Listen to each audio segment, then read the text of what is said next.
اعوذ باللہ من الشیطان الرجیم۔ پناہ مانگتا ہوں میں اللہ کی شیطان مردود سے۔ بسم اللہ الرحمن الرحیم۔ شروع کرتا ہوں اللہ کے پاک نام سے جو بہت بڑا مہربان نہایت رحم والا ہے۔ وَإِذَا قِيلَ لَهُمْ لَا تُفْسِدُوا فِي الْأَرْضِ قَالُوا إِنَّمَا نَحْنُ مُصْلِحُونَ أَلَا إِنَّهُمْ هُمُ الْمُفْسِدُونَ وَلَكِنْ لَا يَشْعُرُونَ۔ اور جب ان سے کہا جاتا ہے کہ زمین میں فساد نہ کرو تو جواب دیتے ہیں کہ ہم تو صرف اصلاح کرنے والے ہیں۔ خبردار، یقیناً یہی لوگ فساد کرنے والے ہیں لیکن شعور سمجھ نہیں رکھتے۔ حضرت ابن عباس رضی اللہ تعالیٰ عنہ، حضرت ابن مسعود رضی اللہ تعالیٰ عنہ اور نبی کریم صلی اللہ علیہ وسلم کے بعض صحابہ سے مروی ہے کہ یہ بیان بھی منافقوں کا ہی ہے۔ ان کا فساد کفر اور مسیحیت الہی تھی۔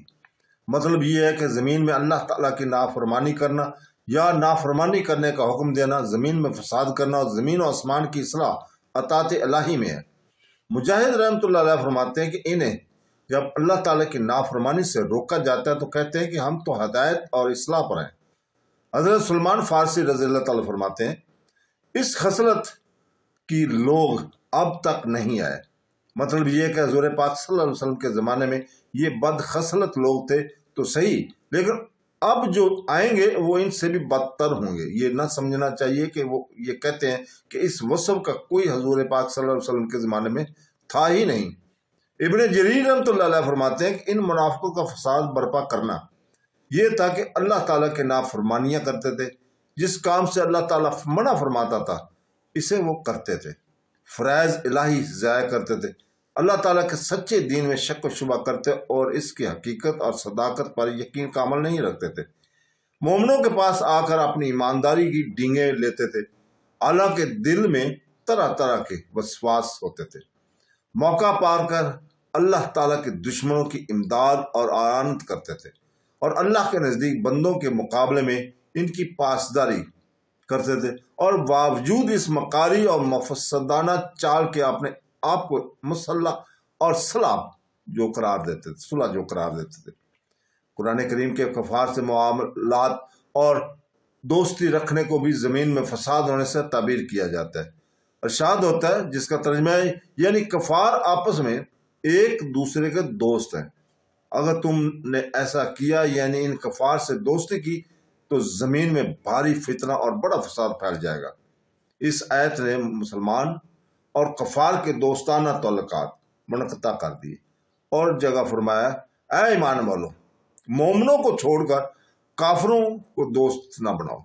کیا تم چاہتے ہو کہ اللہ تعالیٰ کی تم پر واضح حجت ہو جائے، یعنی تمہاری دلیل نجات کٹ جائے؟ پھر فرمایا منافق لوگ تو جہنم کے نچلے طبقے میں ہوں گے اور ہرگز تم ان کے لیے کوئی مددگار نہ پاؤ گے۔ چونکہ منافقوں کا زہر اچھا ہوتا ہے اس لیے مسلمانوں پر حقیقت پوشیدہ رہ جاتی ہے اور وہ ایمانداروں کو اپنی چکنی چپڑی باتوں سے دھوکہ دیتے ہیں اور ان کے بے حقیقت کلمات سے اور ان کے کفار کی پوشیدہ دوستیوں سے مسلمانوں کو خطرناک مصائب جھیلنے پڑتے ہیں۔ بس یہ منافقین فساد کے بانی ہوئے، اگر یہ اپنے کفر پر ہی رہتے تو ان کی خوفناک سازشوں اور گہری چالوں کا مسلمانوں کو اتنا نقصان ہرگز نہ پہنچتا، اور اگر مکمل طور پر مسلمان ہو جاتے اور ظاہر باطن یکساں کر لیتے تب تو دنیا کے امن و امان کے ساتھ آخرت کے نجات اور فلاح بھی پا لیتے۔ باوجود اس خطرناک پالیسی کے جب انہیں یکسوئی کی نصیحت کی جاتی تو جھوٹ بولتے کہ ہم تو صلح جو ہیں، ہم کسی سے بگاڑنا نہیں چاہتے، ہم فریقین کے ساتھ اتفاق رکھتے ہیں۔ حضرت ابن عباس رضی اللہ تعالیٰ فرماتے ہیں کہ وہ کہتے تھے کہ ہم ان دونوں جماعتوں یعنی مومنوں اور اہل کتاب کے درمیان صلح کرانے والے ہیں، لیکن اللہ تعالیٰ نے فرمایا کہ یہ سراسر ان کی جہالت ہے۔ جیسے یہ صلح جانتے ہیں وہ عین فساد ہے لیکن انہیں شعور ہی نہیں۔ صدق اللہ العظیم۔